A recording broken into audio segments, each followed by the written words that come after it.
नमस्ते। विवेकानंद जयंती की आप सभी को हार्दिक शुभकामनाएं। United global peace foundation, project self, United consciousness की तरफ से आप सभी का हार्दिक स्वागत है।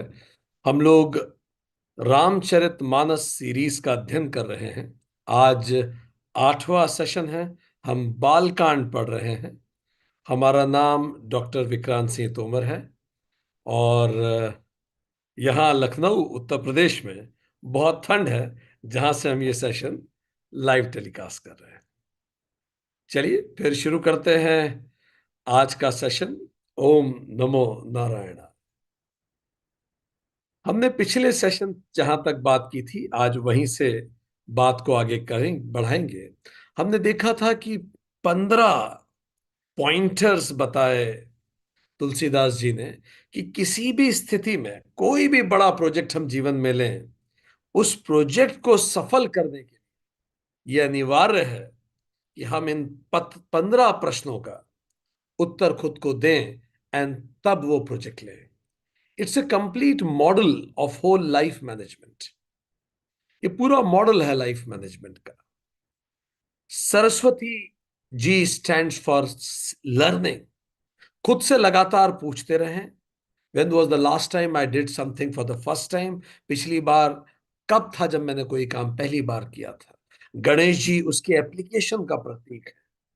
नो एप्लीकेशन ऑफ इट, केवल ज्ञान नहीं, उसका क्रियान्वयन। पार्वती जी डेडिकेशन का प्रतीक है। जो करें उसमें अपना 100% है, नहीं तो ना करें उस कार्य को।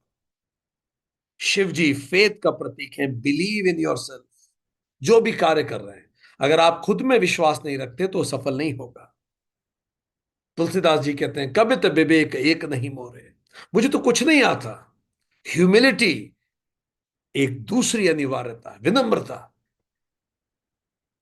आपने देखा तुलसीदास जी ने बहुत लंबे समय तक इस बात पे बात की कि उन्हें कुछ नहीं आता। लोग आलोचना करें तो करें। सबसे उन्होंने विनम्रता से माफी मांगी। संभवतः कई बार हम सोचते हैं इतना ज्यादा दोहे क्यों इस पे हैं, इतनी दोहे चौपाई खुद को ही बहुत हम्बल बताने के लिए।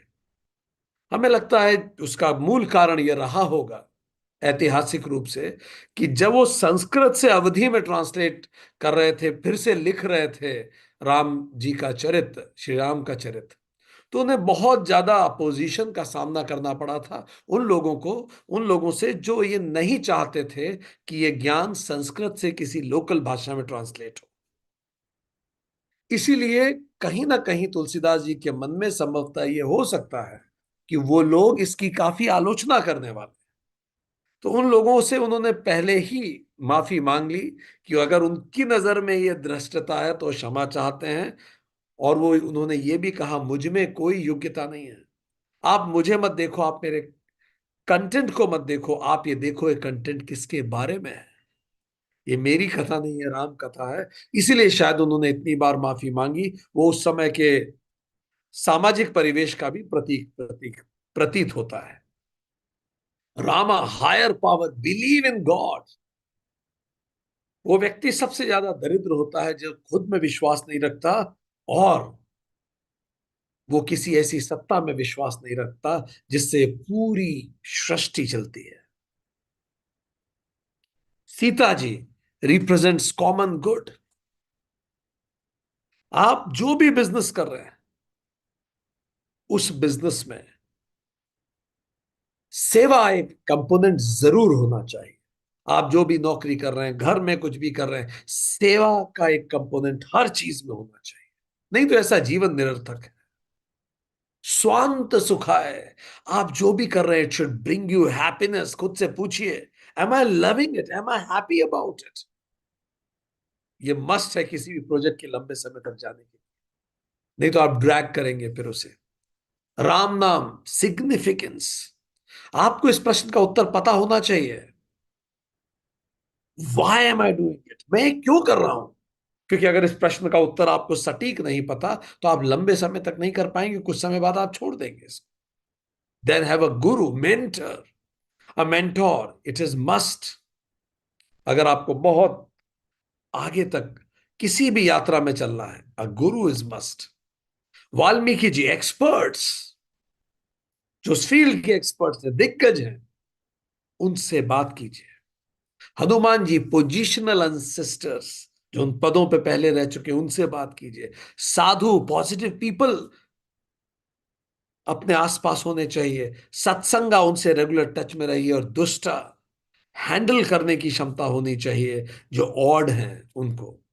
एटलीस्ट इस इतना तो न्यूट्रलाइज करके रखें कि वो आपकी यात्रा में अवरोध ना पैदा करें। आप जब भी जीवन में सफल होंगे, आप देखेंगे 15 कंपोनेंट आपके साथ थे। और जब भी आप असफल होंगे तो आप देखेंगे किसी एक कंपोनेंट में आप मिसिंग थे। अब हम आपको 10 सेकंड का समय दे रहे हैं, 15 सेकंड का लीजिए। अपने जीवन की एक विफलता याद कीजिए, किसी भी प्रोजेक्ट में आप विफल रहे हैं।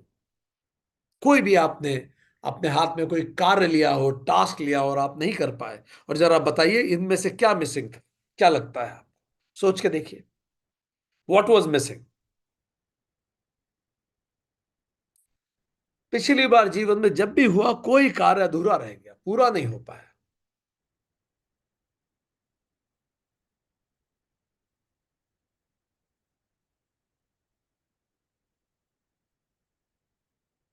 क्या लगता है आपको, क्या मिस कर गए थे?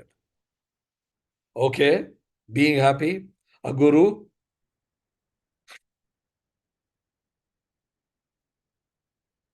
ओके, 100% नहीं दिया था उस काम में, ठीक है। अभिनव, 100% देने का मतलब इतनी मेहनत की और की तो शायद बेहोशी हो जाए। अपने चरम तक मेहनत की। बहुत अच्छा। एक्सपर्ट्स से बात नहीं की थी इसमें, ठीक बात।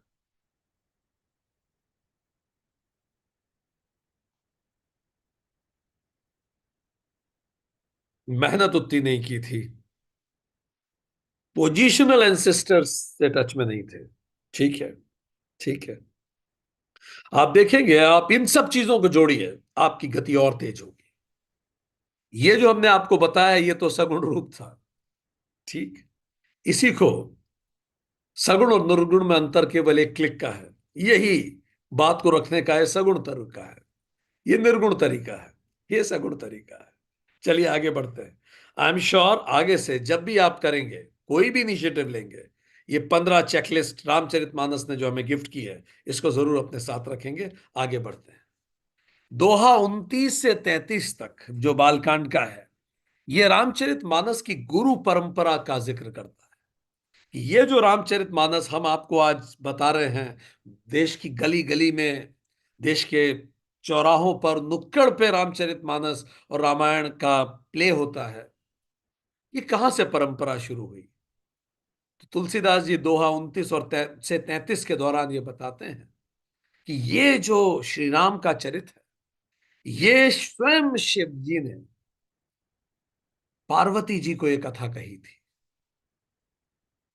और शिव जी से ही ये कथा काक भुषुंडी जी को प्राप्त हुई थी, जिनके बारे में हम आगे पढ़ेंगे। बहुत बड़े विद्वान। और काक भुषुंडी जी एक अलग स्पीशीज में पैदा हुए, कौवे के वेश में रहे। और उनसे ये ज्ञान गरुड़ जी तक पहुंचा, और गरुड़ जी से जन सामान्य तक पहुंच गया। काकभूषुंड जी से ही ये याग्लब्ध जी ने ये पूरी कथा पाई, श्री रामचरित। याग्लब्य जी से इस कथा को भारद्वाज ऋषि ने पूछा। भारद्वाज जी ने ये कथा उनसे सीखी, जानी, राम कथा रामचरित जाना। फिर कालांतर में कथा होती होती गुरु नरहरिदास जी तक पहुंची। गुरु नरहरिदास जी ने ये कथा, ये रामचरित तुलसीदास जी को बताया। तुलसीदास जी ने अपने बुद्धि का उपयोग कर कर बहुत समय के बाद, जैसे तुलसीदास जी स्वयं कहते हैं, बार बार उन्होंने कहा, गुरु ने मुझे कई बार बोला, गुरु ने मुझे कई बार बताया इसके बारे में, एक बार में मैं नहीं समझ पाया। तुलसीदास जी लिखते हैं, बार बार गुरु ने कथा कही, और इतनी बार कहने के बाद फिर मुझे समझ में आई। तो ये कथा वहां से तुलसीदास जी तक पहुंची। फिर तुलसीदास जी ने अपनी बुद्धि से रामचरित को समझा, और फिर उन्होंने रामचरित का लेखन किया, और फिर वो लेखन वहां से हम तक पहुंचा, और आज हम सब लोग इससे बेनिफिटेड होते हैं। तो ये जो रामचरित है, ये स्वयं शिव जी इसके गुरु परंपरा को प्रारंभ करते हैं। आगे बात करते हैं। अगले दोहा 34 से 35 इस बारे में बताते हैं कि दोहा 34-35 कहता है, सादर सिव ही नाई अब माथा, बरनऊ बिसद राम गुन गाथा, संबत 1631 करऊं कथा हरि पद धरि सीसा। अब मैं आदर पूर्वक श्री शिव जी को शीश नवाकर, क्योंकि इस गुरु परंपरा को उन्होंने प्रारंभ किया, श्री राम जी के गुणों की निर्मल गाथा कहता हूं, और इसमें श्री हरि के चरणों पर सर रखकर संवत 1631 में इस कथा का आरंभ करता हूं। तो 1631 संवत में यह कथा पहली बार तुलसीदास जी ने लिखना शुरू करी। और वो क्या कहते हैं, कब खत्म करी उन्होंने? नौमी भौम बार मधुमासा, अवधपुरी यह चरित प्रकाशा, जेहि दिन राम जन्म श्रुति गावही, तीर्थ सकल तहां चल आवही। और चैत्र मास की नवमी तिथि के दिन, मंगलवार को अयोध्या जी में यह चरित्र पहली बार प्रकाशित हुआ। उसी दिन भगवान राम का जन्म होता है। और वेद कहते हैं कि जिस दिन श्री राम का जन्म होता है, सारे तीर्थ अयोध्या में चले। तो उन्होंने बताया कि रामचरितमानस का काल क्या है, 1631 संवत। और रामचरितमानस को कब खत्म किया गया? नवमी चैत्र मास की, राम जी के जन्मदिन के दिन। आगे कहते हैं तुलसीदास जी, रचि महेश निज मानस राखा, पाई सुषमऊ शिवासन भाषा, ताते राम चरित मानस बर, धरऊ नाम हिय हेरि हर्षि हर। श्री महादेव जी ने इसको रचकर अपने मन में रखा था, और सुअवसर पाकर पार्वती जी को कहा, क्योंकि उन्होंने अपने हृदय में, अपने मन में इसको रखा था। इसी से शिव जी ने अपने हृदय में इसको रखा था। उसको देख के हमेशा प्रसन्न होते थे, श्री राम जी के चरित्र को महसूस करके। इसीलिए शिव जी ने ही इसका नाम रामचरित मानस, मन के सरोवर में जो श्री राम बसते हैं उसी को रामचरित मानस कहते हैं।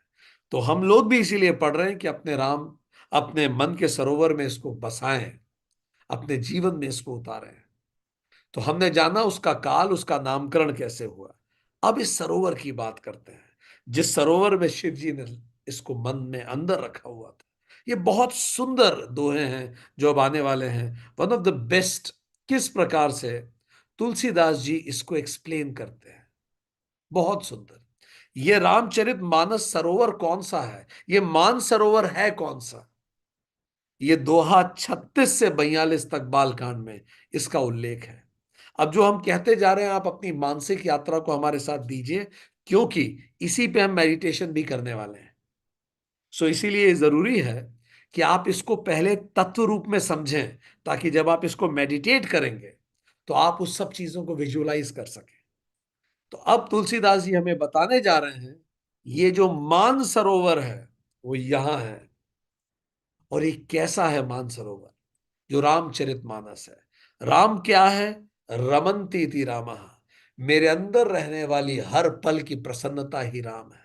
तो मेरे अंदर जो प्रसन्नता का सरोवर है वही मान सरोवर है। मेरे अंदर जो शांति का सरोवर है।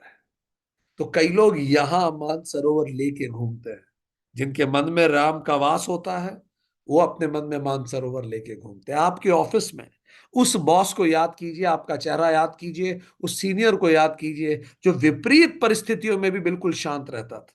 बताइए, अगर आपको चेहरा याद आ रहा हो तो जानिए वो यहां मान सरोवर लेके घूमता है।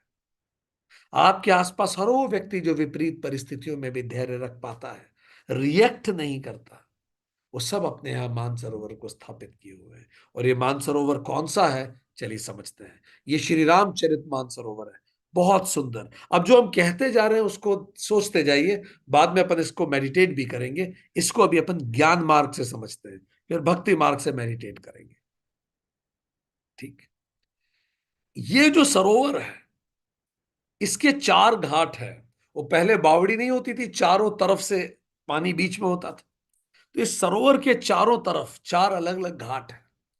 ये घाट क्या है, चार अत्यंत सुंदर संवाद जो है वही घाट है। तो कल्पना कीजिए, इधर एक घाट है जहां शिव जी पार्वती जी को बता रहे हैं। कहां बताया था शिव जी ने पार्वती जी को? ये पूरी राम कथा कैलाश पे। ठीक। एक दूसरा घाट जहां काकभूषुंड जी गरुड़ जी को बता रहे हैं, इसको नीलगिरी घाट कहते हैं। नीलगिरी में उन्होंने बताया था, नीलगिरी पर्वतमाला। ठीक।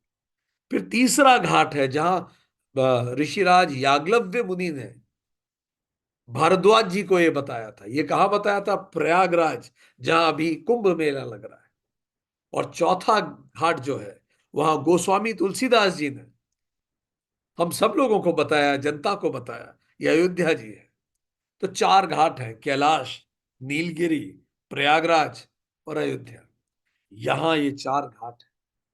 तो कल्पना कीजिए, मानसरोवर है और उसके चारों तरफ एक घाट है, और यहाँ चारों तरफ ये लोग बैठ के एक दूसरे को बता रहे हैं। ये चार मनोहर घाट है।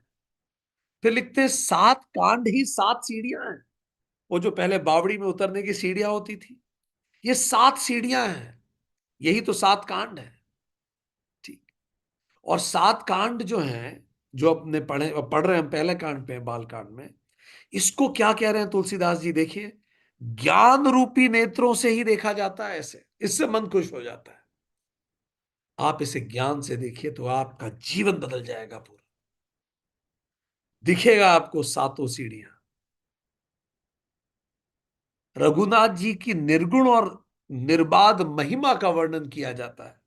वही इस जल की गहराई है। गहराई क्या है रामचरितमानस की? निर्गुण महिमा। ध्यान दीजिए, look at the genius of Tulsidas ji. पूरे राम के सगुण चरित्र का एनालिसिस कर रहे हैं वो। अभी बताएंगे राम जी का चेहरा कैसा है, वो खेलते कैसे हैं, रिश्ते कैसे, पूरा सगुण राम का चित्रण है। पर कह रहे हैं इस जल की गहराई निर्गुण है। थोड़ा उतर के देखिए, आप निर्गुण जानेंगे, एक रस जानेंगे। आप माता सीता, भगवान राम, हनुमान जी को एक रस जानेंगे। वो एक ही है, निर्बाध, कोई बंधन नहीं जो इनको अलग करता हो। तो ये सात कांड ही सात सीढ़ियां हैं। ये केवल ज्ञान से देखे जा सकते हैं।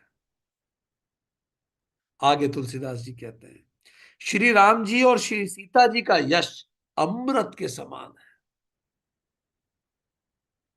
और ये जब मैं उनके यश की बात करता, तो वो जो सरोवर के बिल्कुल बीचों बीच अमृत है, ये अमृत के समान है। और इसमें जितनी उपमाएं दी गई हैं, वो तरंगे हैं। जो तरंगे एक दूसरे से, लहरें तरंगे एक दूसरे से टकराती हैं, खेलती हो मानो। जो इस सरोवर में तरंगे उठ रही हैं, वो तरंगे क्या है? ये जितनी उपमाएं दी गई हैं। ठीक। राम जी के नेत्रों को कमल कहा गया, ये सारी उपमाएं जो दी गई, ये सब तरंगे हैं। सुंदर चौपाइयां कमल हैं। उस सरोवर में जो कमल खिले हैं वही तो चौपाइयां हैं।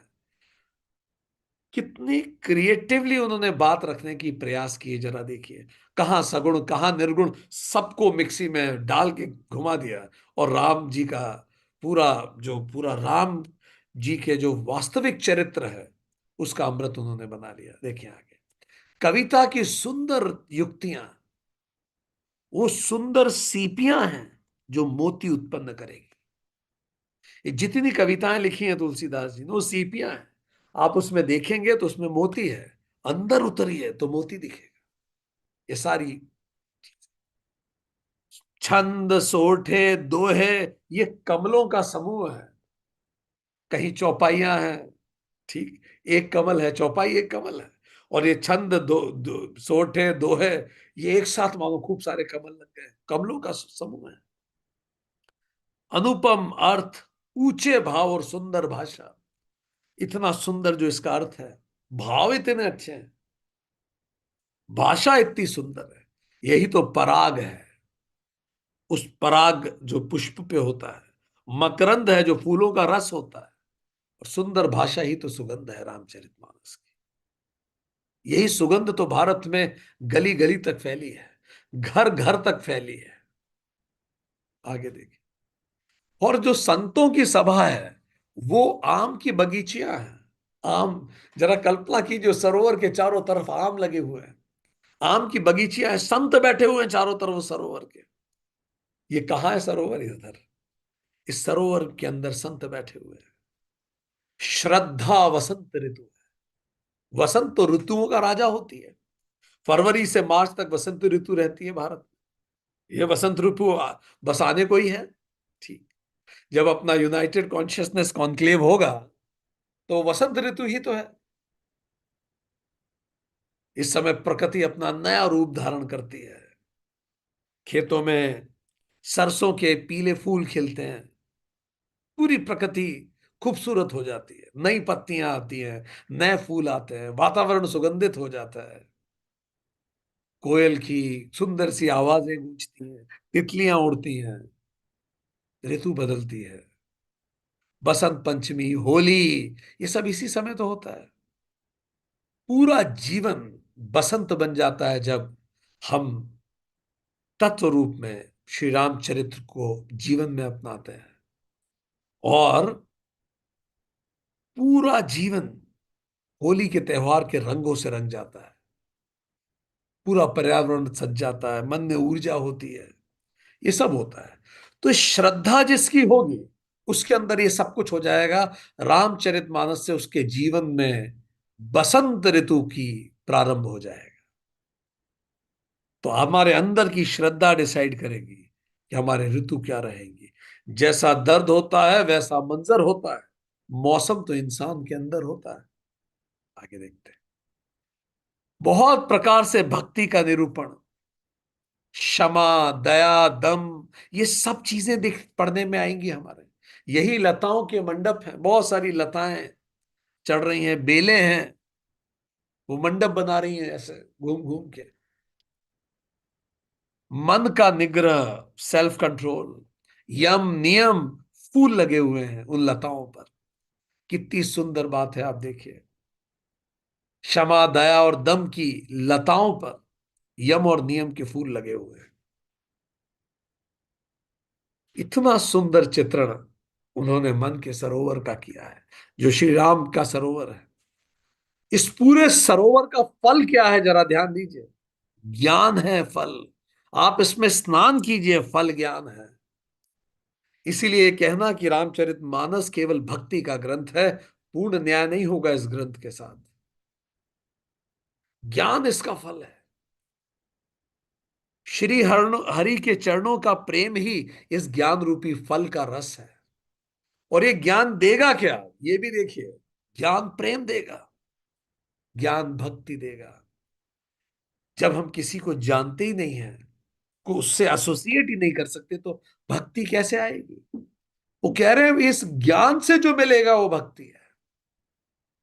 कैसे वो सगुण निर्गुण ज्ञान भक्ति सबको एक साथ लेके सारे डाउट्स क्लियर करते हुए चलते हैं।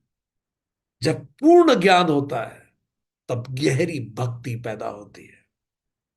वो भक्ति जो हिलाई नहीं जा सकती। भक्ति तो बहुत लोगों में होती है, पर अगर भगवान ने उनकी नहीं सुनी, उनकी इच्छा का विरोध कर दिया, तो कई लोग भक्ति समाप्त कर देते हैं। आजकल जम नहीं रहा है, ऐसे कहते हैं। एक बच्चा हमें मिला, एक देश हम गए थे। उसने पूछा कि अंकल, मैं गॉड बदलने का सोच रहा हूं, क्या राय है आपकी? तो हमने पूछा मतलब, बोला ये आजकल सुनते नहीं है, ये गलत रास्ते पे चले गए। हम सच, छोटा सा बच्चा हमें क्या रहा है, ये आजकल सुनते नहीं हो। सुना होगा मम्मी पापा से, कोई गलत रास्ते पे चला जाता है तो सुनता नहीं है, तो कहते हो गॉड मेरी सुनते नहीं है, गलत रास्ते पे चले गए। तो आप नए गॉड सजेस्ट कर दीजिए। तो जब ज्ञान नहीं होता, तो ऐसी स्थितियां बनती। ठीक। तो ज्ञान का रस भक्ति है। आगे सुन बताते हैं रामचरितमानस किस प्रकार का है। जो हमारे सत्कर्म है, जितने भी हमारे सत्कर्म है, वही भौरे हैं। और फूल कौन से हैं जिन पे भौरे मंडराते हैं? देखिए, फूल कौन से हैं? यम नियम है। उसी पे सत्कर्म के भौरे मंडराते हैं। तो यम नियम तो फूल हैं, और उस पे मंडराते हैं सत्कर्म के भौरे, उन फूलों पे। और वो कौन सा पराग लेते हैं, ये भी देखिए वो बता रहे हैं। कौन सा पराग कण ले रहे हैं? जो अनुपम अर्थ है वो पराग है। देखिए पॉइंट नंबर 7 में। ठीक, अनुपम अर्थ उसका जो दोहों का अर्थ है। तो जब वो अर्थ लेते हैं, तो भौरे कैसे पराग लेते हैं? तो जब वो अनुपम अर्थ लेते हैं, तो सत्कर्म जागृत होते हैं हमारे। जब हम सही अर्थ लेते हैं रामचरितमानस का, तो जीवन में सत्कर्म आ जाते हैं। ज्ञान, वैराग्य और विचार हंस हैं जो उसमें तैर रहे हैं। ज्ञान, वैराग्य, हर वो चीज जो उचित नहीं है उससे दूर हो जाना, और विचारशील बनना, ही वो हंस है जो उधर। तो अब जब हम लोग मेडिटेट करेंगे, तो इन सबको आप कल्पना करते जाइएगा। उस सरोवर में ये हंस तैर रहे हैं। ज्ञान, वैराग्य और विचार, तीन हंस। कविता की ध्वनि, गुण और जाति ही अंदर मछलियां हैं। इतना साफ पानी है, निर्मल मन की तरह। उसमें मछलियां साफ साफ दिख रही हैं। कविता की ध्वनि, गुण, टाइप ऑफ कविता की जाति, the type of various type of poetry जो उन्होंने यूज की है तुलसीदास जी ने, वो मनोहर मछलियां हैं। काम, अर्थ, धर्म, मोक्ष, ये चारों, ज्ञान विज्ञान का विचार के कहना, काव्य के 9 रस, जप तप योग वैराग्य के प्रसंग, ये सब जलचर जीव हैं। जितने जीव है, जीव क्या हैं? काम, अर्थ, धर्म, मोक्ष के रूपी जीव इस सरोवर में। कितना सुंदर चित्रण है, सोचिए। इसी मन के सरोवर में कोई अर्थ को ढूंढ रहा है। इसी मन के सरोवर में कोई धर्म को ढूंढ रहा है। इसी मन के सरोवर में कोई कामनाओं को ढूंढ रहा है। इसी मन के सरोवर में कोई मोक्ष को ढूंढ रहा है। ये सब इसी मन के सरोवर के जीव हैं, जलचर जीव हैं। पुण्यात्मा या सुकृति, जनों के, साधुओं के और राम नाम के गुणों का गान ही पक्षियां हैं। यहां जो पक्षी हैं, वो राम गुण, राम नाम का गुण है। जब हम राम जी के चरित्र के बारे में बात करते हैं, how should a person be, तो वैल्यूज ही पक्षी हैं जो सरोवर के चारों तरफ उड़ती हैं, ऊपर उड़ते हैं। इसमें जो अनेक प्रसंग हैं, गाथाएं हैं, वही तो तोते और कोयल हैं जो पेड़ों पे बैठे हैं, लताओं पे बैठे, इतनी सारी गाथाएं हैं। इस कथा में जो रोमांच होता है, वही तो इसका बाग है। अभी हम काफी कहानियां पढ़ने वाले हैं। अब तो कहानियां ही कहानियां हैं आगे। तो वो जो कहानियां हैं, वाटिका है, बाग है, वन है, सुंदर सुंदर वाटिका है। बहुत सारी छोटी छोटी सी कहानियां आएंगी। इस मन के सरोवर की वाटिका है। छोटे बच्चे को जब आप कहानी सुनाएंगे, तो आपको समझ में आएगा। वो सच में इतना खुश होता है कहानी सुन के, जैसे किसी गार्डन में उसको आप ले गए। जो सुख होता है, वही सुंदर पक्षियों का विहार है। तो जो सुख महसूस होता है रामचरितमानस को सुन के, उसको समझ के, वही उन पक्षियों का घर है। ये जो पक्षी हैं सारे, ये राम नाम के गुण हैं। और गुण जो सुख देते हैं, वो उनका घोंसला है। निर्मल मन, मन ही माली है। जिसका मन निर्मल होगा, वही इस मानसरोवर की रक्षा कर सकता है। नहीं तो मटमैला मन का मानसरोवर खत्म हो जाएगा। निर्मल मन ही इसका माली है। अगर आपका मन निर्मल है, तो ये सरोवर बचा रहेगा। और प्रेम रूपी जल से, इनमें ये जितने भी पेड़ पौधे हैं यहाँ, लताएं हैं, क्या करता है वो माली?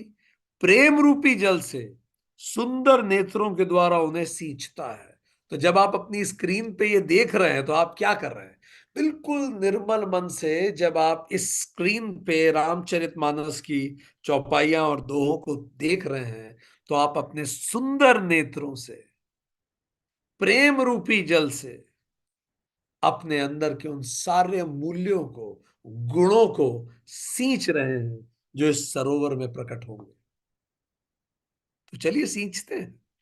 कीप वाटरिंग अपने नेत्रों से। जो लोग इस चरित्र को सावधानी से गाते हैं वो इस तालाब के चतुर रखवाले हैं। तो हम सब इस तालाब के चतुर रखवाले हैं। हम बिल्कुल सावधानी से, बिल्कुल अलर्ट होके, विद अवेयरनेस, लेटे लेटे नहीं, सब्जी काटते हुए नहीं, ब्रश करते हुए नहीं, हम चतुर रखवाले हैं। सावधानी से, विद अलर्टनेस हम इसको, इस मानसरोवर को की गाथाएं सुनते हैं। जो स्त्री पुरुष इसे आदर पूर्वक सुनते हैं वही इसके उत्तम अधिकारी देवता है। इसके अधिकारी और उत्तम देवता वही हैं जो इसको आदर पूर्वक सुनते हैं। हम आदर पूर्वक कहते हैं, आप आदर पूर्वक सुनते हैं। तो अब तुलसीदास जी ने ये बताया कि इसमें देखिए, गार्डन का पूरा चित्रण आपकी आंखों के सामने है। जल क्या है, पक्षी क्या है, पौधे क्या है, जानवर क्या है, जीव जंतु क्या है, मछलियां क्या है। पर कई लोग इस गार्डन में नहीं आ पाते, तो उनके बारे में भी बता रहे हो। ये भी बड़ा सुंदर है। ठीक। जो अति दुष्ट हैं, जो विषयी हैं, वो अभागे बगुले और कौवे हैं जो इस सरोवर के पास भी नहीं जाते। अरे अरे क्या करना, अरे अभी तो कोई मतलब नहीं है, क्या करना, क्यों पढ़ना, कोई यूज थोड़ी है। तो कह रहे हैं जो बहुत विषयी हैं, जो अभी बेबी सोल्स हैं, जिनको अभी समय लगेगा, वो बगुले और कौवे हैं जो सरोवर के आसपास भी नहीं जाते। क्योंकि यहां घोंगे, मेंढक, सेवार के समान विषय रस की गाथाएं नहीं है ना। क्योंकि ये लोग क्या खाते हैं, जैसे बगुला मेंढक खाता है, कौवे भी कुछ कुछ प्राणी खाते हैं। ये जो लोग हैं, ये इस तरह की चीजें यहाँ है नहीं। यहाँ विषय की बात नहीं हो रही है, यहाँ समर्पण की बात होगी, यहाँ त्याग की बात होगी, यहाँ तप की बात होगी, यहाँ वैराग्य की बात होगी, यहाँ मोक्ष की बात होगी, यहाँ धर्म की बात होगी, यहाँ स्वधर्म की बात होगी। तो इसीलिए वो लोग यहां नहीं आएंगे जिनको इन बातों में कोई रुचि नहीं है, वो कह रहे हैं। क्योंकि उनको खाने के लिए कुछ मिलेगा नहीं ना। They don't have any food in Ramcharitmanas. ठीक।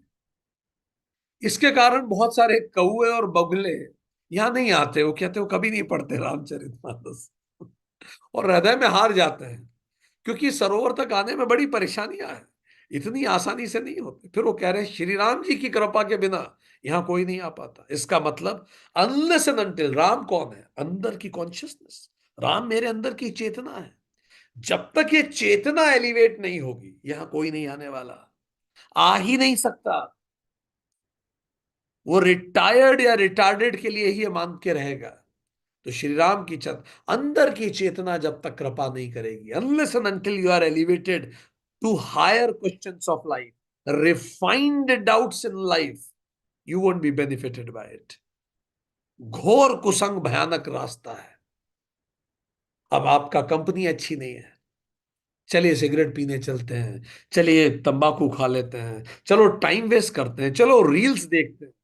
तो ये जो कुसंग है ये भयानक रास्ता है, लोग इससे भटक जाते हैं, यहाँ आते ही नहीं है। मन के सरोवर, शांत मन की तरफ ये आ ही नहीं सकते कभी। कुसंगियों के वचन ही बाघ हैं। और जब ये कुसंगी बोलते हैं तो ऐसे बाघ, सांप और शेर हैं ये, कि डस लेते हैं। वैसे भी मन में श्रद्धा नहीं है, वैसे भी राम जी की कृपा नहीं है, इतना मन, इतनी कॉन्शियसनेस एलिवेटेड नहीं है, और ऊपर से संग भी कुसंग है। आपने महसूस किया होगा, कई ऐसा भी हो रहा होगा कि कई लोगों को आपने कहा होगा कि आप सुनिए, अटेंड कीजिए, पर अभी वहां तक नहीं। क्यों? कारण क्या होता है? तुलसीदास जी कह रहे हैं जो कुसंग है वो सांप की तरह है जो डस लेता है, डस लेता है। तो इस कारण वो व्यक्ति यहां तक पहुंच ही नहीं पाता, क्योंकि उसके पास कंपनी नहीं है अच्छी। घर के काम काज, गृहस्थी के जंजाल जो इतने बड़े हैं, ये दुर्गम पहाड़ है। आई होप बहुत सारे लोग रिलेट कर पा रहे होंगे। ठीक। कि घर, people if you can relate you can raise your hands. कितने लोग हमें कहते हैं कि वो रेगुलर क्लास लाइव अटेंड करना चाहते हैं, पर ये जो दुर्गम बड़े बड़े पहाड़ हैं, ये पहाड़ के कारण अटक जाते हैं, स्वाभाविक है। देखिए तुलसीदास जी भी इस बात को अच्छे से जानते हैं कि बहुत सारे लोग रेगुलर लाइव भी क्लास अटेंड करना चाहते हैं, पर ये जो गृहस्थी के जंजाल हैं, घर के कामकाज हैं, इतने बड़े बड़े दुर्गम पहाड़ हैं, ये अटका देते हैं रास्ता।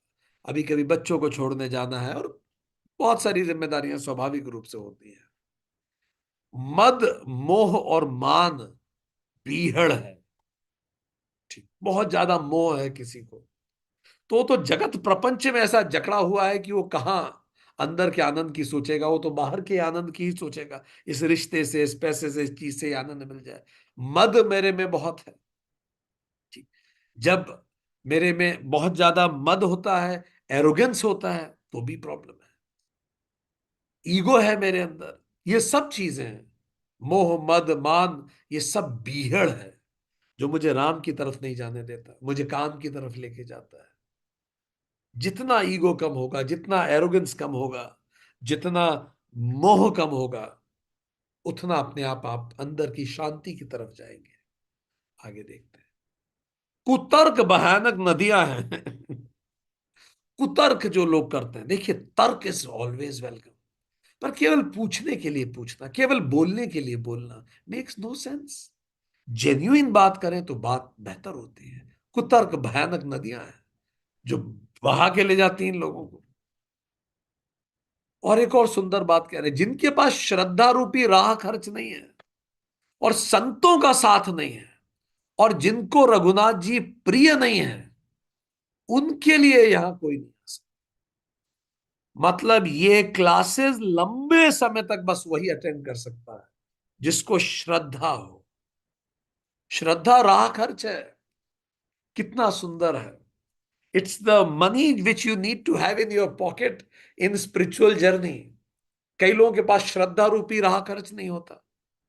फिर कई लोगों के पास सत्संग नहीं होता, घर में आसपास सब लोग इस प्रकार के नहीं हैं, तो मुश्किल हो जाता है।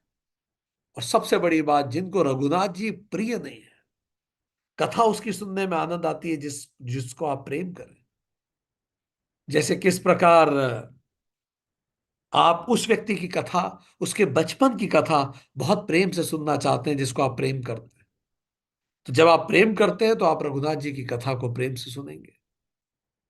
तो ये तीन मस्ट हैं, श्रद्धा, सत्संग और भगवत प्रेम।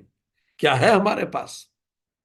क्या श्रद्धा है, क्या सत्संग है, और क्या परमात्मा की कृपा है? अगर श्रद्धा भी और सत्संग भी है तो भी उतना मन नहीं लग रहा, इसका मतलब अभी कृपा पूरी नहीं हुई। आगे बढ़ते हैं। हाँ, जय श्री राम। ठीक। सो कोई मनुष्य कष्ट उठा के वहां पहुंच भी जाए जैसे तैसे, ये दुर्गम नदियां, शेर, चीते, पहाड़ क्रॉस करके, बाघ सांप से बच बचा के, ये भयंकर रास्ते से होते हुए, राह खर्च के बिना, दौड़ भाग लगाते हुए आप पहुंच भी जाए इस मानस तक, तो उसे नींद आ जाती है। नींद रूपी जूड़ी आ जाती है, वो सो जाते हैं एकदम से। तो तुलसीदास जी कह रहे हैं कई लोग ये कथा सुनते हुए सो जाएंगे, क्योंकि अभी इस सब से पहुंच तो गए हैं, पर अभी परिपक्व नहीं है, नॉट रेडी। फिर एक और वो कह रहे हैं, हृदय में मूर्खता रूपी बड़ा काड़ा जाड़ा लगने लगता है। रास्ते में इतनी ठंड है, वैसे भी ठंड का सीजन है, मूर्खता रूपी ठंड लगती है। ठीक है, तो आदमी वहां पहुंच भी जाता है, उस बिल्कुल मान सरोवर सुन भी रहा है, पर उसे मूर्खता रूपी ठंड लगी हुई है, तो उसमें स्नान नहीं कर सकता। बिल्कुल ऐसे ठिठुर के खड़ा है पास में, पर उसमें स्नान नहीं करेगा। मतलब वो पूरी तरह से कुतर्कों से उस बात को बिना सही तर्क के डिस्कस करता रहेगा, तो वहां पहुंच के भी स्नान नहीं कर पाएगा। तुलसीदास जी कह रहे हैं कि मेजोरिटी तो पहुंच ही नहीं पाते, जो पहुंचते हैं उसे नींद आ जाती है, और जिनको नींद नहीं आती वो, उनको मूर्खता रूपी जाड़ा लग जाता है। व्हाट अ फिनोमिनल कवि he is. Look at the similes. उसने उस सरोवर में स्नान और उसका जलपान तो नहीं किया, वो तो करता नहीं, और अभिमान के साथ लौट आता है वहां से बिना स्नान किए। और अगर कोई पूछे तो बताता है कि नहीं, उसमें दम नहीं है, वो स्क्रिप्चर ऐसा है, उस स्क्रिप्चर में ये कमी है, वो कमी है। सरोवर की निंदा करता है, ना कि खुद की कमियों को समझने के। तुलसीदास जी ने बताया कौन इस सरोवर तक जा पाते हैं, कौन इस सरोवर तक नहीं जा पाते। और ये सारे विघ्न उसको नहीं व्यापते जिसे श्री राम सुंदर कृपा की दृष्टि से देखते हैं। जिन पे कृपा होती है उसको ये आदि आत्मिक, आदि भौतिक और आदि दैविक ताप नहीं जलाते। तो ये वो लोग हैं जो नहीं आ पाते। ठीक। जिसके मन में श्री राम जी के चरणों में सुंदर प्रेम है, वो इस सरोवर को कभी नहीं छोड़ते। तो जो इस सरोवर में स्नान करना चाहे वो मन लगा के सत्संग करे। तो चलिए हम लोग मन लगा के सत्संग करते हैं, कर रहे हैं। यही तो सरोवर का स्नान है। ऐसे सरोवर को हृदय रूपी नेत्रों से देखकर उसमें गोता लगाया किसने? तुलसीदास जी। इससे उसकी उनकी बुद्धि निर्मल हो गई, उनके मन में आनंद आ गया। और फिर ये कविता बह निकली जिसको हम ये रामचरितमानस की पुस्तक के रूप में देख सकते हैं। इस पूरी कविता में जो जल भरा है वो श्री राम का यश है। इस पूरी कविता का नाम उन्होंने कहा ये सरयू है, जो सभी मंगलों की जड़ है। सरयू नदी है ये कविता। और लोकमत और वेद मत इसके दो सुंदर किनारे हैं। कोई भी काम करो, इवन सिविल सर्वेंट्स को सिखाया जाता है, दो प्रश्न पूछो, जो मैं कर रहा हूं वो लोकमत में है कि नहीं, क्या जनता के हित में है कि नहीं, क्या जनता का बेनिफिट करेगा कि नहीं, और वेद मत क्या संविधान अनुकूल है कि नहीं। बस दो प्रश्न खुद से पूछो, जो निर्णय ले रहा हूं मैं वो लोकमत लोकहित में है कि नहीं, और दूसरा वेद मत संविधान हित में है कि नहीं। जो लोकमत में हो, जो वेद मत में हो, यही दो किनारे हैं इस मान सरोवर के। ये जो नदी निकली है, तुलसीदास जी अब वो बता रहे हैं कि ये जो पुस्तक है, पुस्तक वो एक नदी है जो निकल निकल रही है उस मानसरोवर से। सो अब एक मानसरोवर हो गया, अब एक नदी की बात शुरू कर दी इन्होंने। प्रसंग बदल गया, अभी तक मानसरोवर की बात कर रहे थे, पर उस मानसरोवर को हृदय से देखकर, उस पूरे रामचरित को देख के इतना मन प्रसन्न हुआ कि उस सरोवर से एक नदी निकल गई। और वो जो नदी है उसी को सरयू कहते हैं। इस नदी के दो किनारे हैं, एक लोकमत है, जनता का हित होता है, शास्त्र मत भी है। तो रामचरितमानस में लोक मत भी है, शास्त्र मत भी है। ये शास्त्र भी सिखाता है और ये जनता का कल्याण भी करता है। और इसको इसको ये जो मानसरोवर की कन्या ही सरयू नदी है, ये पुस्तक जो जिसको रामचरितमानस कहते हैं। और एक कलयुग के तिनके को, वृक्षों को उखाड़ के फेंक देती है पूरा। इसके साथ बह जाते हैं सारे तीनों प्रकार के श्रोता, जिनको तीनों प्रकार का ताप होता था, जो दैविक आदि दैविक ताप से परेशान हो रहे हैं, आदि भौतिक से परेशान हो रहे हैं, आदि आत्मिक से परेशान हो रहे हैं, ये लोग इस नदी के किनारे बसे हुए गांव हैं, नगर है, जिस नदी में डुबकी लगाना चाहते हैं ताकि सारे पाप बह जाए। संतों की सभाएं जहां चल रही हैं वही अयोध्या जी है, जहां से बह रही है नदी, सरयू नदी। अयोध्या में उन्होंने पुस्तक लिखी थी ना, रामचरितमानस शास्त्र। सुंदर कीर्ति रूपी सुहावनी राम सरयू जी। और ये सरयू जी कहां जा रही है? कविता रूपी सरयू जी ये राम भक्ति रूपी गंगा में जाके मिल जा रही है। तो ये जो कविता निकली है ये कहां जाके मिल रही है? राम भक्ति सरयू जैसे गंगा में मिल रही है। छोटे भाई लक्ष्मण सहित राम जी का जो युद्ध है, पूरा रावण से जो युद्ध हुआ, ये युद्ध की कहानी महानदी है, सोन में आके मिली, महानदी सोन।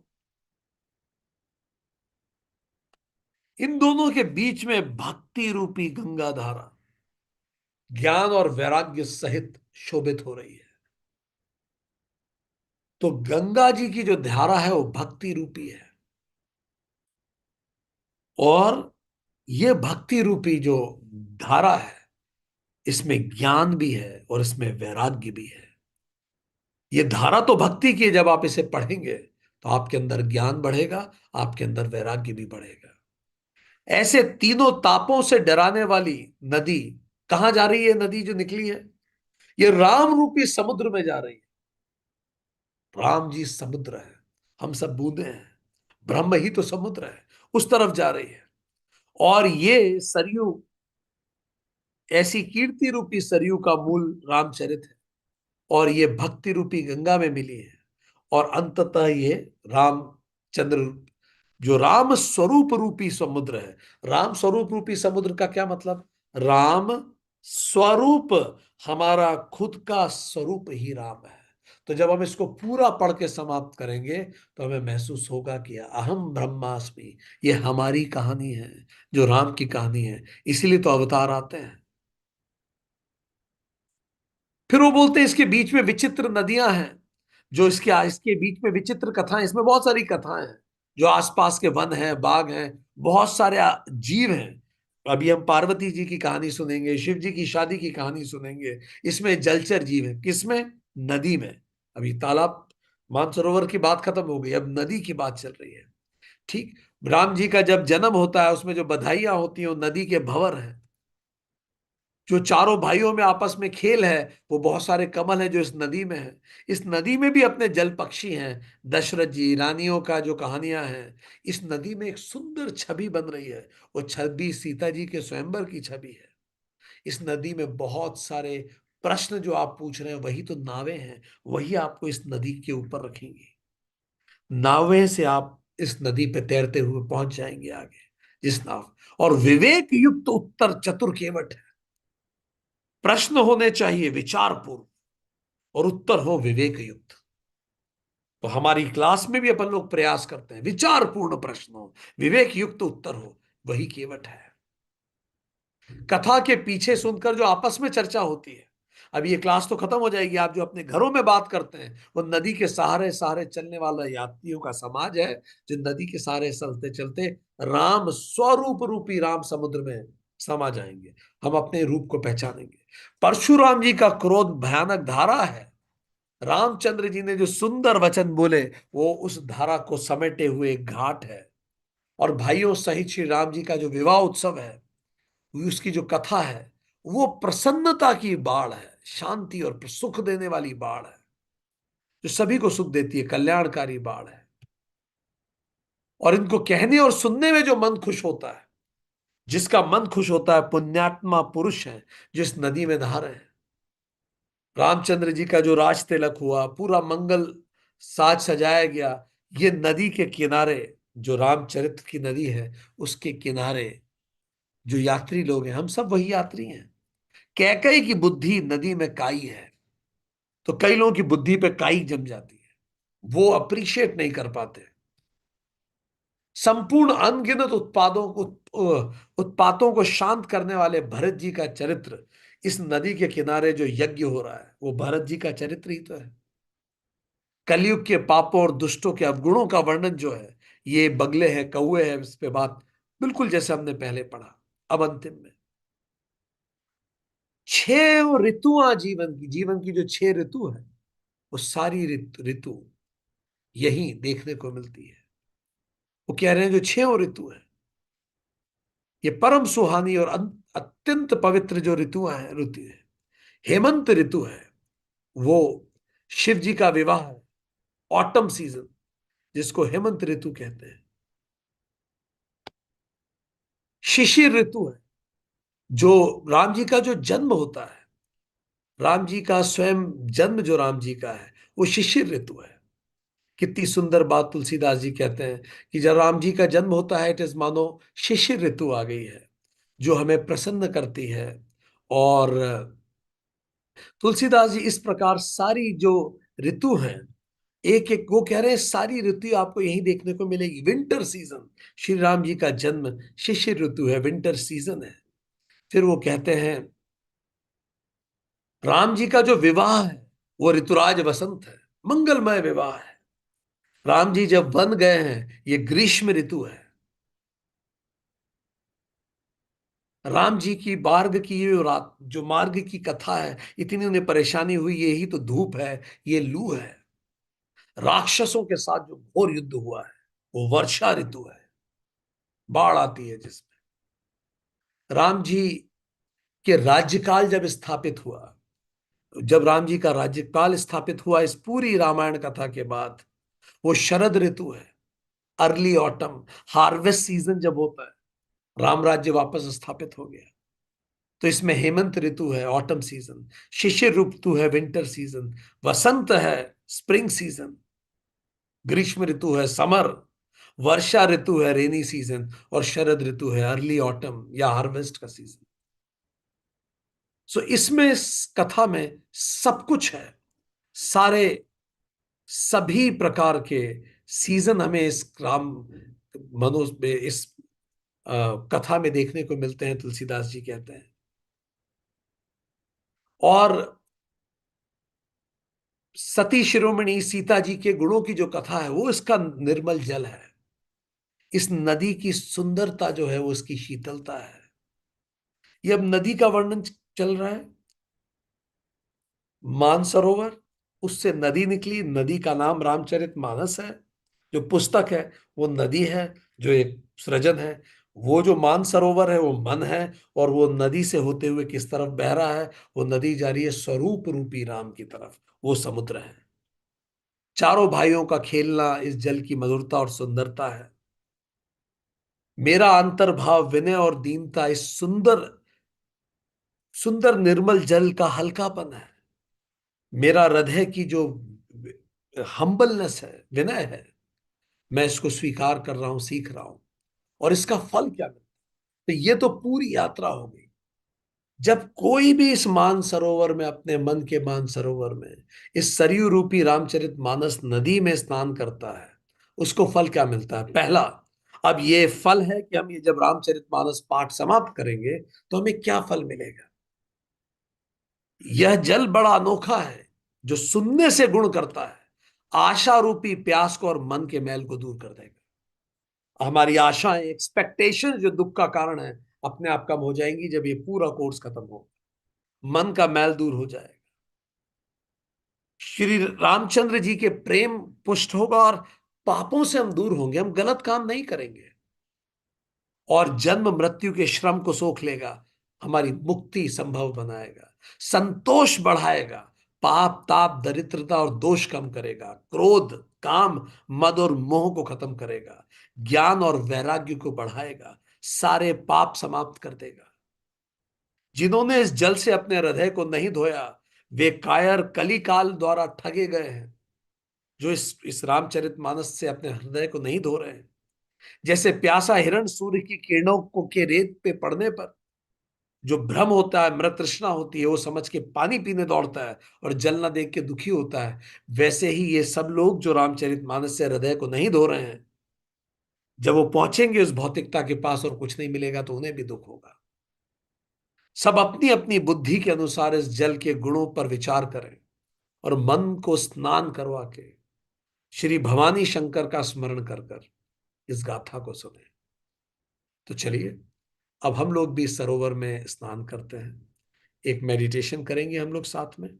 अब ये पूरी गाथा आपके सामने है।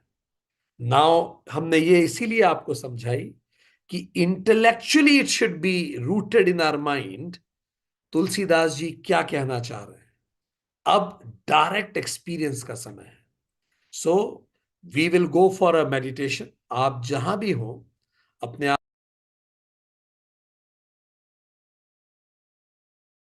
अपने आप को शांत और स्थिर स्थिति में लाएं, आप जहां भी हो। और हम रामचरितमानस के मेडिटेशन में धीरे धीरे अब उतरना शुरू करेंगे।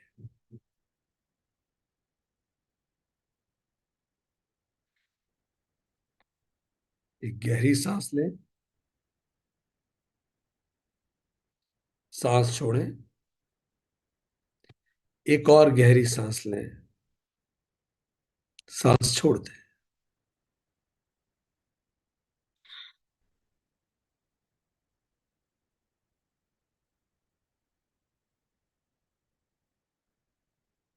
एक और गहरी सांस लें, सांस छोड़ें। और अब अपने परमात्मा को, जो भी आपके इष्ट हैं, उनको अपने ध्यान में लाएं और कहें, हे प्रभु, तुझे साक्षी मान के मैं अपने अंदर के मान सरोवर की यात्रा में जाता हूं। मुझे शक्ति प्रदान करें।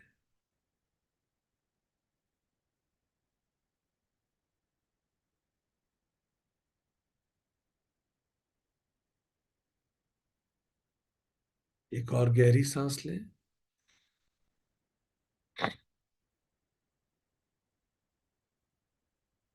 अपने मन को कहें कि हे मन, ऐसे कई कार्य होंगे जो महत्वपूर्ण हैं। ऐसी कई चीजें होंगी जिस पे मेरा अटेंशन अभी आवश्यक है। मैं उन सब चीजों पर ध्यान दूंगा, किंतु अभी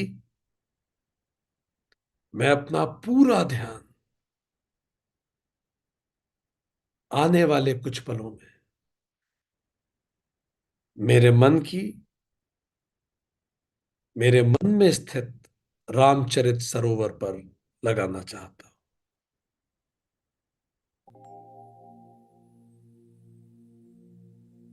और अब इस मानसिक स्थिति के साथ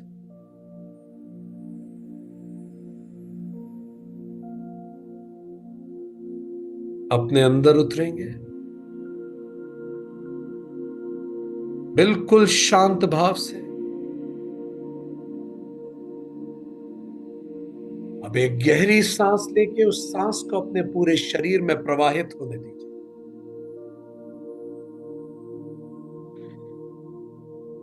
ये सांस आपके पूरे शरीर से प्रवाहित होते हुए आपके पैरों पे, आपके घुटनों को इस ब्रह्मांडीय ऊर्जा से पोषित कर रही है। पूरे घुटने और पैर को लूज छोड़ दीजिए। जस्ट रिलैक्स, पूरी तरह से शांत, एब्सोल्युटली रिलैक्स्ड।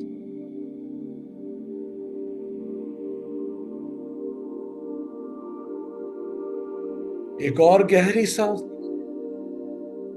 इस सांस को अपनी थाइस प्रवाहित होने दीजिए। Let it flow in your thighs.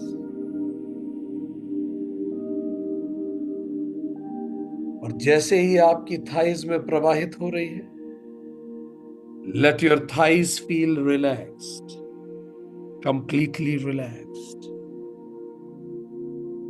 पूरी तरह से निढाल, relax, letting go. Let all the stress and strain go away. पूरी तरह से शांत और रिलैक्स, सारे तनावों से दूर, सारी चिंताओं के परे, पूरी तरह से रिलैक्स।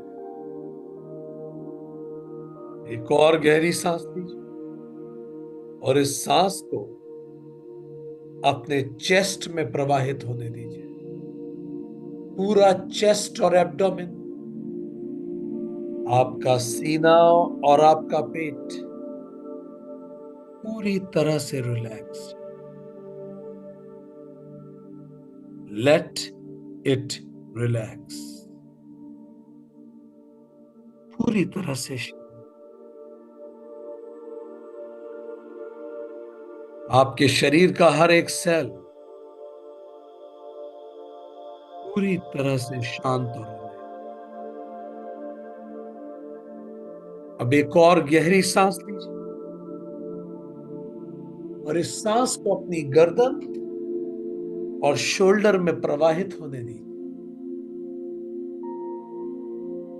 थोड़ी सी गर्दन मूव करके देखिए। You will feel the relaxation.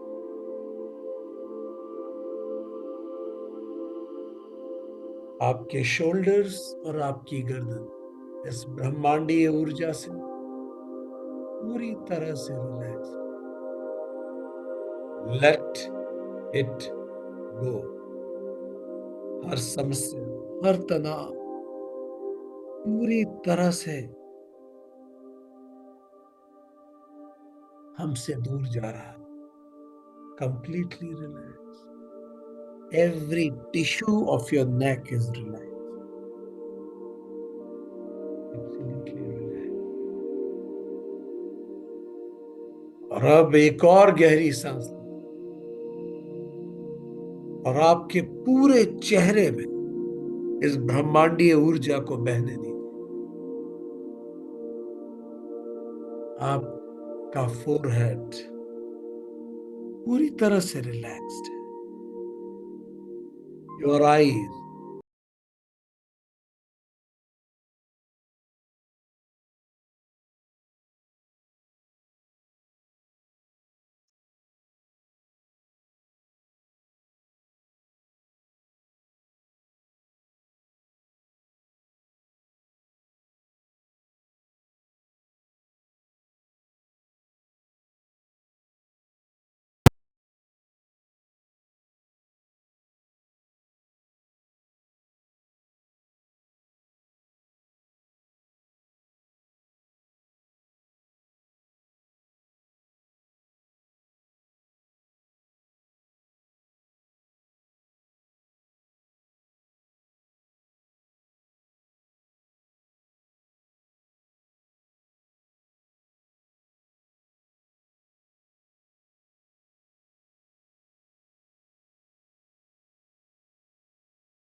दो और करिए।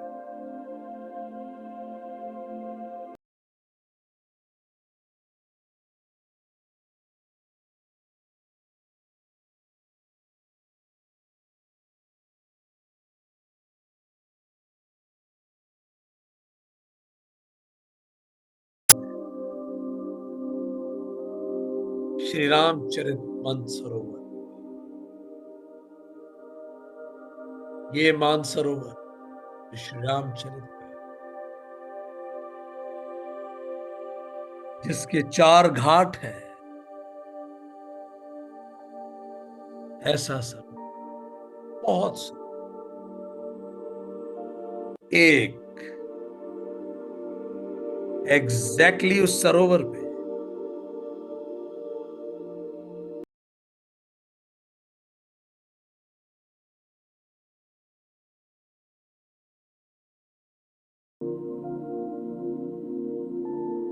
excellent.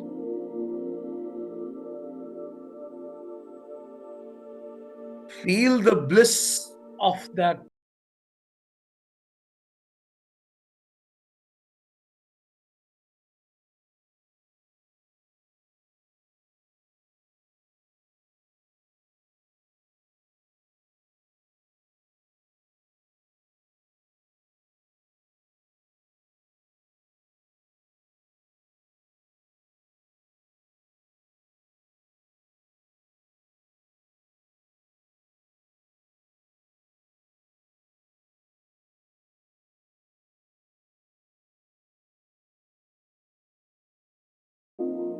महाकाल शिव जी, पार्वती जी रामचरित सुना रहे हैं। कितना मनोरम दृश्य है। बस बने रहिए। दूसरे घाट की ओर देखिए। ऋषि याज्ञवल्क्य भारद्वाज जी को यही चरित सुना रहे हैं।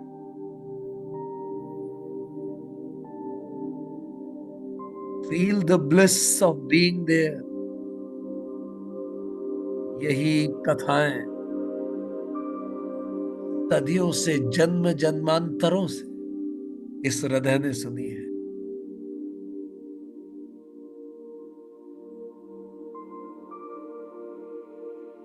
अब तीसरे घाट की ओर देखिए, जहां काकभूषुंडी जी गरुड़ जी को यही कथा सुना।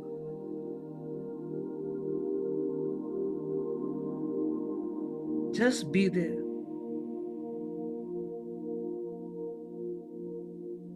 और चौथा घाट देखिए, जहां अयोध्या में बैठे तुलसीदास जी स्वयं अपने सारे लोगों को श्री राम कथा सुना रहे हैं।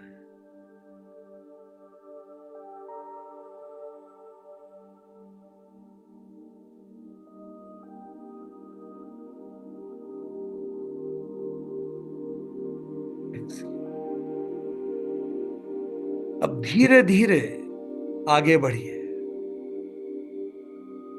उस घाट पे जाइए। जैसे ही हम 3 से 1 गिनेंगे, आप उस घाट पे और आगे जाएंगे और उस घाट की 7 सीढ़ियों पे चलना शुरू।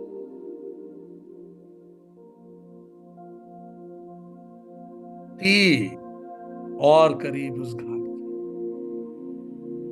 उस घाट में 7 सीढ़ियां हैं जो नीचे की ओर जाती है। 2 पहली सीढ़ी पे, जैसे हम कहेंगे 1 आप पैर रखेंगे, पहली सीढ़ी है बालकांड की सीढ़ी। जैसे ही आप इस पे पैर रखें, आपको सारे दृश्य दिखने लगेंगे, श्री राम के बचपन के दृश्य, वो सारे दृश्य इसमें दिखने लगे।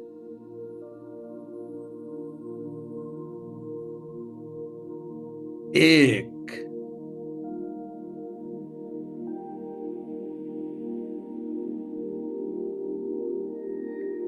माताओं की गोद में खेलते हुए भगवान,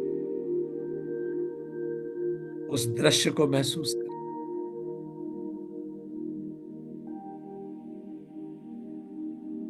फिर अगली सीढ़ी पे और उतरे, अयोध्या कांड।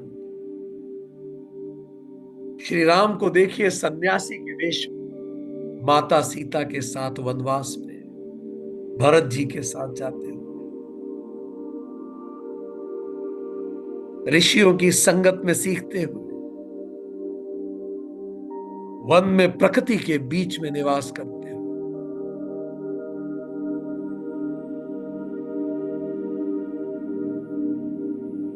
अगली सीढ़ी अरण्य कांड पे पैर रखी।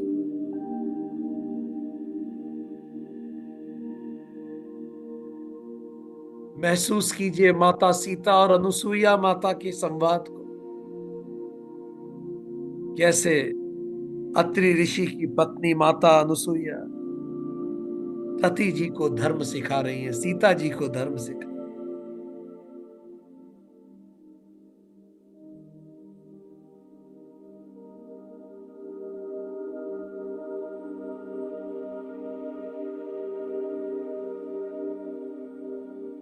महसूस कीजिए कैसे शबरी माता के झूठे बेर प्रभु खा रहे हैं और कैसे श्री राम संकल्प ले रहे हैं माता सीता को पुनः प्राप्त करने के लिए। अगली सीढ़ी है किष्किंधा कांड। यहां स्वयं हनुमान जी को प्रणाम कीजिए, सीढ़ी सुग्रीव जी को नम प्रणाम कीजिए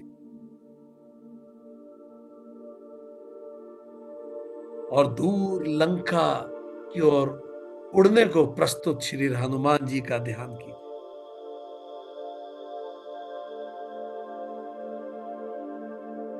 अगली सीढ़ी तो और सुंदर सी, सुंदर कांड। महसूस कीजिए सीढ़ी पे जाते ही पूरे भवसागर के ऊपर उड़ते हुए बजरंग बली हनुमान जी को, जो उड़कर लंका में पहुंच गए, माता सीता को श्री राम का दूत बनकर परिचय दिया और माता सीता की चूड़ामणि लेकर पुनः श्री राम की ओर।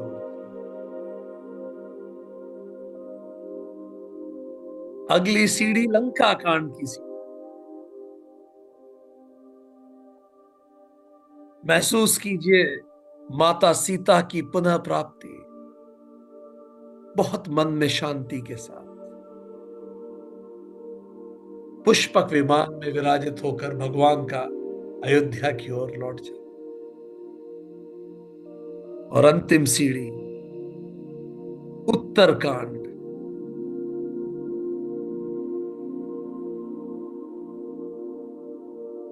महसूस कीजिए राम राज्य, वो शांति जो हर व्यक्ति के मन में उस दौरान,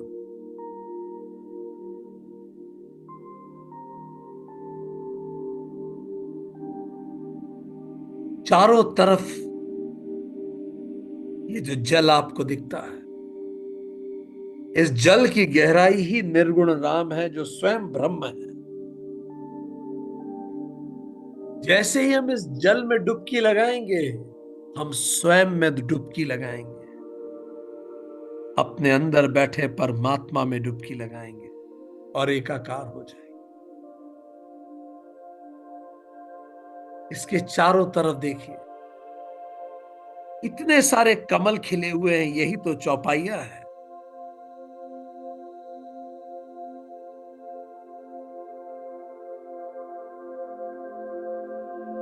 ठंडी ठंडी हवा के साथ दूर हिलते हुए आम की बगीचियां आपको दिखती हैं। यहीं खड़े रह के स्नान पूर्व इन आम की बगीचियों को देखिए। यही तो संतों की सभा है, संतों की सभा हो रही है। मन में वसंत ऋतु आई हुई है, मन पूरा शांत है, प्रसन्न है। यम नियम के फूल खिल रहे हैं, हर तरह का संतोष है मन में, और कुछ नहीं चाहिए। निर्मल मन है, बहुत शांत। इस सीढ़ी पे खड़े खड़े सबको शर्मा कर दिया। कष्टी में जितने लोगों से कभी भी नाराज हुए, सब किसी ने कष्ट दिया उसको भी, इस निर्मल मन से late it go, let it all go, जाने दीजिए।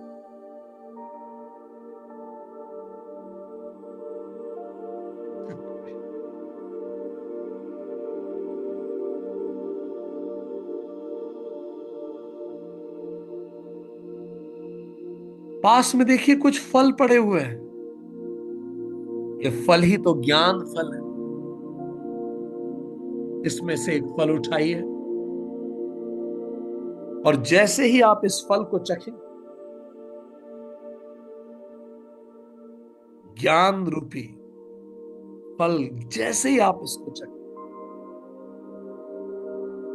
गहरा प्रेम और आनंद का रस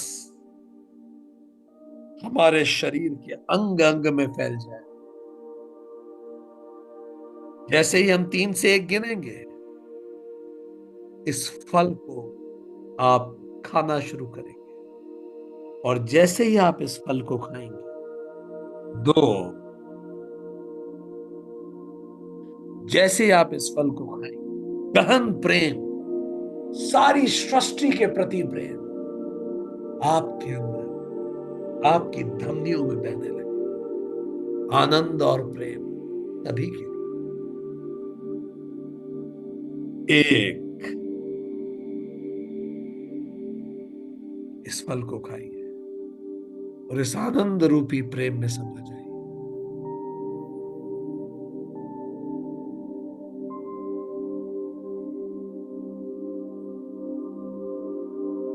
इस बहुत शांत भाव से इस पूरी सृष्टि में राम देखिए, हर तरफ राम है, अलग अलग रूपों में। चलिए ऑफिस चलते,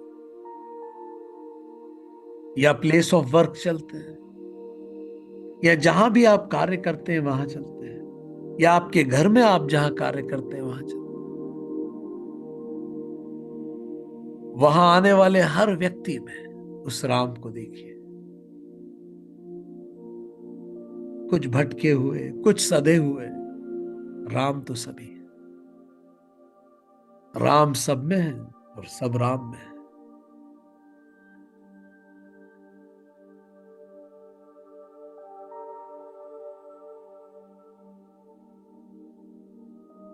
चलिए घर पे देखते हैं, हर सदस्य को देखिए, एक्सटेंडेड फैमिली में सबको देखिए उस प्रेम से। सब में राम है और राम सब में है।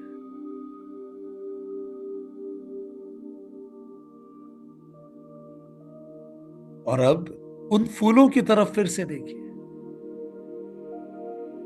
उन पर जो भौरे घूम रहे हैं, वही तो मेरे पुण्य है कि आज मैं आके यहां खड़ा हो पाया, इस अंतिम पद पर, जिससे मैं अब स्नान करूंगा। वही तो सत्कर्म मेरे फलित हो गए।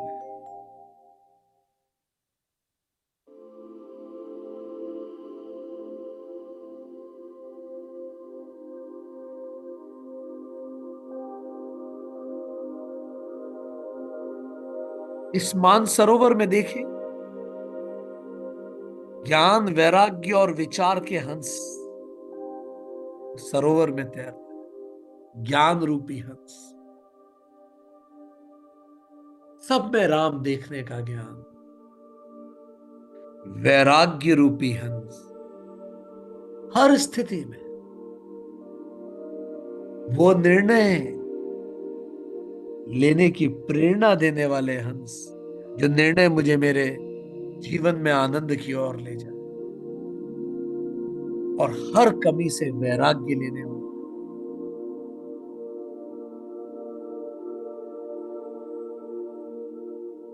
विचार रूपी हंस।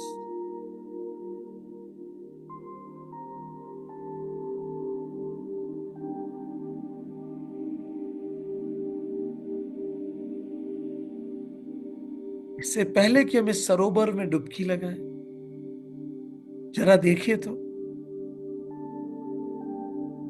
उसमें बहुत सारे, उस जल में बहुत सारे जीव हैं, सुंदर सुंदर। कुछ जीव का नाम है अर्थ। अब से जीवन में जहां भी हम अर्थ का सृजन करेंगे, पैसे कमाएंगे, वो सब मार्ग राम से होके गुजरेंगे। आंतरिक प्रसन्नता के साथ हम ऑफिस में कार्य करेंगे, धर्म आंतरिक प्रसन्नता के साथ करेंगे, कामनाएं पूरी करेंगे, पर शांति की कीमत पे नहीं। और अपने प्रयासों से मोक्ष को प्राप्त करेंगे। ये जीव जो तैर रहे हैं पानी में, यही संदेश लाए।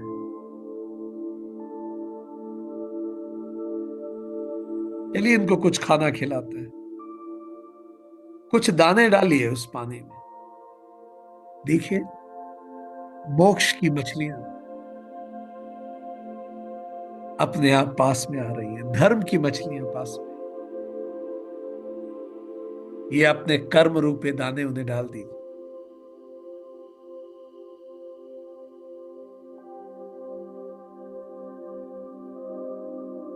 इन मछलियों को दाना खिलाते समय अचानक देखिए ऊपर से आवाज आ रही। ऊपर देखिए कितने सारे पक्षी हैं। ये सारे पक्षी मन की खुशी तो है, जो मुक्त होकर आसमान में उड़ रही है।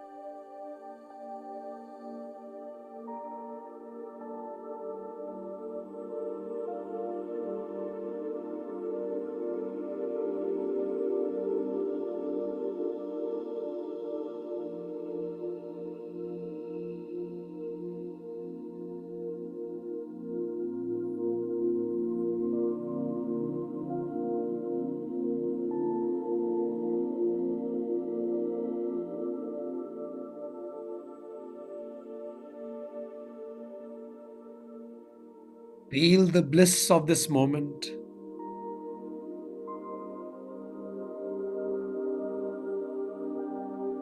हर तरफ श्री राम को जान, किसी भी स्थिति में वो निर्णय लेना जो निर्णय मुझे मेरे जीवन की लक्ष्य की ओर ले जाए। धर्म आधार पे अपने अर्थ और काम को करना, मोक्ष प्राप्ति के लिए सक्रिय रहना।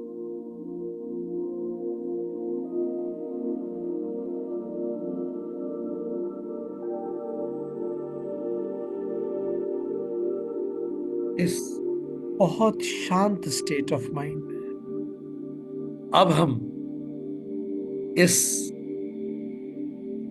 निर्गुण श्री राम जी रूपी जल में उतरेंगे। जैसे हम कहेंगे 3 से 1, इस जल में उतरना शुरू कीजिए। ये जल श्री राम स्वयं है।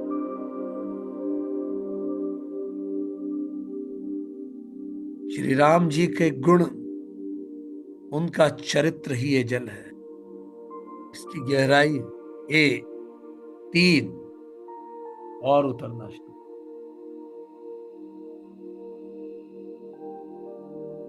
जैसे ही आपने पैर उसमें डाला, महसूस कीजिए आपका पैर घुलने लगा उस जल में। 2, आप और अंदर उतरे और आप उस रामचरित्र रूपी जल में घुलने लगे। हम जैसे ही कहेंगे 1, हम इसमें पूरे उतर जाएंगे। इस शांत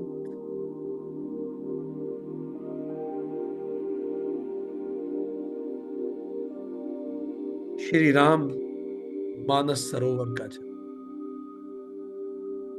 1, इसमें पूरा उतर जाइए। और जैसे ही हम कहेंगे 3 से 1, आप महसूस करेंगे कि आपका एक एक अंग, एक एक टिश्यू, सेल, न्यूरॉन इस जल में विलीन हो रहा है। इस असीम आनंद का जल, इस परमानंद का जल, इस सच्चिदानंद आनंद के जल में मेरा अस्तित्व उस जल के साथ एक हो रहा है। 3, पूरी तरह से घुलता हूं। 2, एक एक अंग वो जल हो चुका है।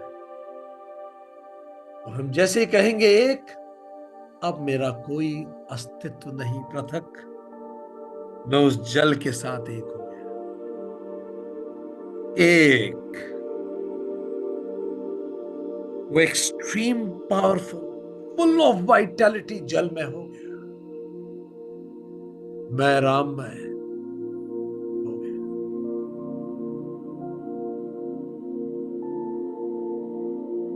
Be in that state of oneness. आप ही सरोवर हैं, सरोवर ही आप हैं।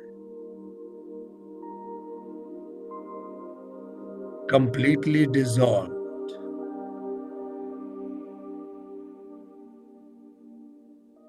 और अब धीरे धीरे आप वापस, जैसे ही हम 1 से 5 बोलेंगे, उस सरोवर से बाहर निकलना शुरू होंगे। एक एक cell, tissue of your body will again form a structure, एक राममय स्ट्रक्चर, एक एक्सट्रीमली पीसफुल, पॉजिटिव, ब्लिसफुल। फिर से इस राममय अस्तित्व में 2, शरीर का पुनः गठन होना शुरू हुआ। पर अब एक एक सेल पूरी तरह से शांत, प्रसन्न और राममय है। 3, धीरे धीरे उससे बाहर निकलते हो। 4, पूरी तरह से उससे बाहर। और अब हम जैसे ही बोलेंगे 5, आप पूरी तरह से उस जल से बाहर आकर वहीं उस जल के समीप खड़े होकर उस निर्गुण राम रूपी मानसरोवर को प्रणाम करेंगे, जिससे हम स्वयं बने हैं। और इस मानसरोवर को अपने हृदय में हमेशा के लिए स्थापित कर लेंगे। जैसे हम कहेंगे 5, ये मानसरोवर उठकर आपके हृदय में स्थापित हो जाएगा। ये पूरा मानसरोवर एकदम से श्रिंक होकर आपके हृदय में स्थापित हो जाएगा। जैसे हम कहेंगे 5, ये मानसरोवर पूरा सिकुड़ के आपके हृदय में स्थापित होगा और वो शांति आप अपने हृदय में महसूस करें। 5, पूरा मानसरोवर आपके हृदय में, आपके मन के संग हमेशा के लिए प्रेरणा दे, हमेशा के लिए प्रसन्न रखे, हमेशा के लिए स्वस्थ रखे, हमेशा की तरह कंप्लीटली पीसफुल।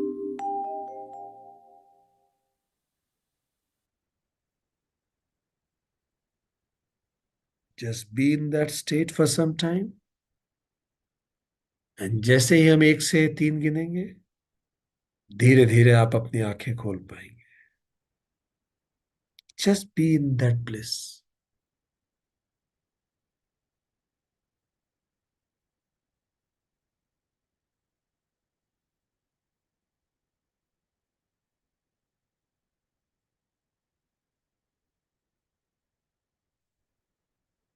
एक, दो,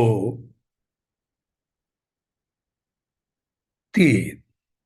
Whenever you are ready, अपने अंदर बैठे हुए राम को नमस्ते करते हुए, उन्हें प्रणाम करते हुए अपनी आंखें आप खोल सकते हैं।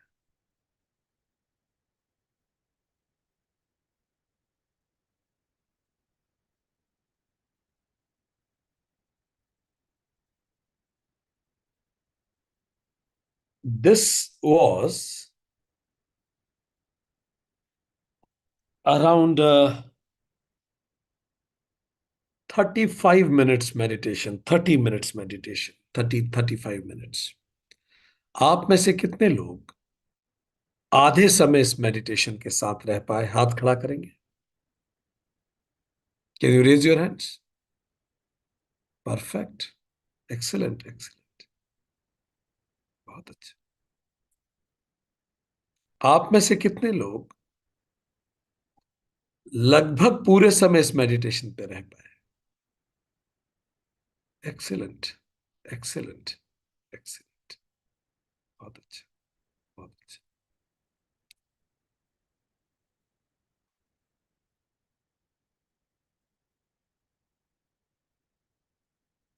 गुड।